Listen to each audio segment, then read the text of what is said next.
Ribuan keramu desa adat Kuta mengikuti jalan santai serangkaian HUT ke-21 dan Gebiar ke-20 LPD Desa Adat Kuta.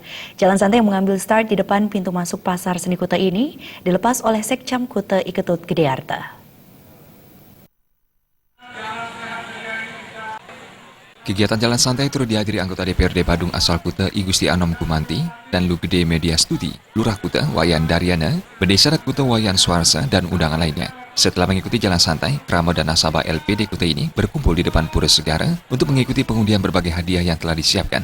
Kepala LPD Kuta Wayan Gede Bude Arta memaparkan, kegiatan ini merupakan agenda rutin LPD Kuta yang mulai dilaksanakan sejak 20 tahun silam. Tujuannya adalah mengumpulkan keramat desa adat Kuta sehingga mereka mengetahui perkembangan LPD Kuta secara transparan. Selain jalan santai, banyak agenda lain digelar serangkaian Gebiar dan HUT LPD tahun ini, diantaranya generasi cerdas yang dilaksanakan selama 2 hari. Terkait perkembangan LPD Desa Adat Kuta, Bude Arta memaparkan, LPD Desa Adat Kuta kini telah memiliki aset senilai 430 miliar rupiah, sementara modal yang sudah terkumpul sejak 21 tahun silam mencapai 113 miliar rupiah. Dana pihak ketiga dalam bentuk tabungan dan deposito mencapai 353 miliar rupiah, dan laba yang dibukukan mencapai 8,4 miliar rupiah. Keberadaan LPD selama ini banyak berperan bagi kehidupan masyarakat Kuta. LPD yang awalnya hanya bermodal 31 juta rupiah hingga 21 tahun usianya telah mampu memberikan kontribusi dana pembangunan ke desa sebesar 22,5 miliar yang 20% bersumber dari pemasukan LPD setiap tahunnya.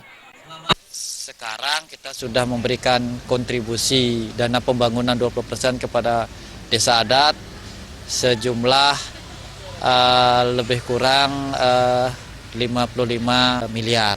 Ini kan kita ketahui bahwa ekonomi global dalam keadaan melambat, jadi kita serasakan di bidang lembaga keuangan seperti LPD ini, tetapi strategi yang kami lakukan adalah menyampaikan kepada masyarakat untuk meminimalkan pinjaman-pinjaman dalam bentuk konsumtif. Pendesa Adat Kuta Wayan Suarso tidak memungkiri pentingnya peran LPD bagi kehidupan keramat desa adat Kuta yang tidak terlepas dari dasar pendirian LPD itu sendiri, yakni untuk keramat dalam moda desa adat atau desa pekeraman. Oleh karena itu, LPD Kuta yang berdiri sejak tahun 1996 adalah milik keramat dan segala hasilnya diarahkan untuk pembangunan Trihita Karana di desa adat Kuta.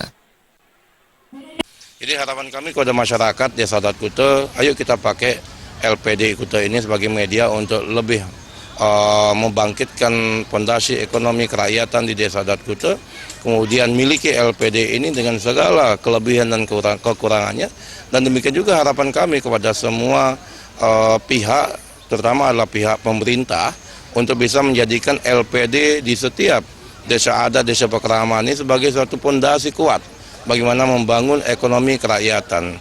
Wayan Suarsa membenarkan situasi ekonomi saat ini sangat terasa berpengaruh terhadap kondisi LPD. Ia berharap masyarakat desa adat Kuta aktif menjadikan LPD Kuta ini sebagai media untuk membangkitkan fondasi ekonomi kerakyatan di desa adat Kuta. Keramat diminta merasa memiliki LPD ini dengan segala kelebihan dan kekurangannya. Pemerintah juga diharapkan menjadikan LPD di setiap desa pekeraman ini sebagai fondasi kuat membangun ekonomi kerakyatan. Suarsa mengingatkan LPD Kuta harus dijaga dan dikembangkan sesuai ranahnya berdasarkan hukum adat Bali, termasuk dalam hal kepastian pemerintah mengenai payung hukum yang berkaitan dengan keberadaan LPD sebagai milik keramat adat di Bali. LPD bergerak atas ketentuan-ketentuan sesuai dengan kondisi desa pekeraman bersangkutan.